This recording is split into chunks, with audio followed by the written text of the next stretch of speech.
নমস্কার, আপনাদের সবাইকে কোজি কিচেনে স্বাগত। আজ আমি রাজমা রেসিপি করছি। আমি 4 ঘন্টা রাজমা ভিজিয়ে রেখেছি, ভালো করে ধুয়ে নিয়েছি। আমি প্রেশার কুকারে 4 থেকে 5টা সিটি দিয়ে নেব।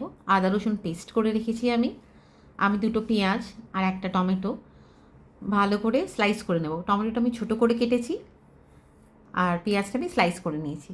আমি সর্ষের তেল ব্যবহার করছি। আমি একটু জিরে ফোড়ন দিয়ে দিলাম, গোটা জিরে সাদা। এবার পেঁয়াজগুলো ছেড়ে দেব। পেঁয়াজগুলো ভালো করে ভাজা করে নেব। আমি একটু লাল লাল করে ভাজা করব।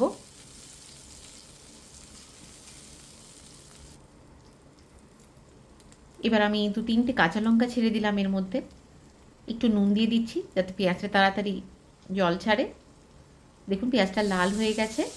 এবার আমি ছোটো করে কেটে রাখা টমেটোটা দিয়ে দিচ্ছি। এটাকেও ভালো করে আমি নরম করে নেব।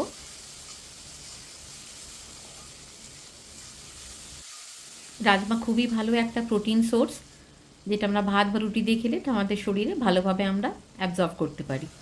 আমি এখানে আদা রসুন বাটা দিয়ে দিলাম 2 চামচ, একটু হলুদ গুঁড়ো, একটু ধনে গুঁড়ো, একটু জিরে গুঁড়ো, একটু গোলমরিচ গুঁড়ো দিয়ে আমি বেসিক মশলাগুলো দিয়ে আমি ভালো করে একটু কষিয়ে নেব। সামান্য একটু জল দিয়ে ভালো করে কষিয়ে নেব আমি মশলাটা। আমি 2-3 মিনিট মতন এটাকে কষিয়ে নেব যাতে কাঁচা ভাবটা আদা রসুনে না থাকে। এবার আমি রাজমাগুলো আস্তে আস্তে ছেড়ে দিচ্ছি। আমি জলটা পরে দেব, যে সেদ্ধ করা জলটা রাজমা আমি পরে ব্যবহার করব। এখন আমি রাজমাটাকে ভালো করে মশলার সাথে 2-3 মিনিট আমি ভালো করে কষিয়ে নেব। এইভাবে আমি করছি। ছোটোটা রাজমা খেতে খুবই ভালোবাসে, আমার বাড়িতে তো ছোটোটা খুবই ভালোবাসে। আপনাদের বাড়িতে কারা কারা রাজমা ভালোবাসে অবশ্যই জানাবেন। এবার আমি জল সেদ্ধটা যেটা করে রেখেছিলাম, যেটা জল ছিল সেদ্ধ করা জলটা, ওটা আমি মিলিয়ে দিলাম।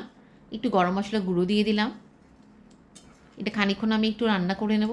একটু সামান্য জলটা কমলে আমার রাজমাটা মাখা মাখা হয়ে যাবে, আমি নামিয়ে নেব। এই জলটা কমে গেছে। আমি একটু ধনেপাতা কুচি ওপর থেকে দিয়ে দিলাম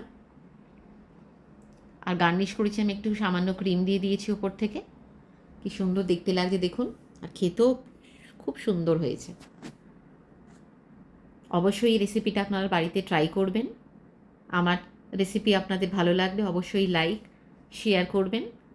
এরকমই আরও ভালো ভালো রেসিপির জন্যে সাবস্ক্রাইব করবেন। সবাই ভালো থাকবেন। আবার দেখা হবে অন্য রেসিপি নিয়ে। ততক্ষণের জন্যে নমস্কার।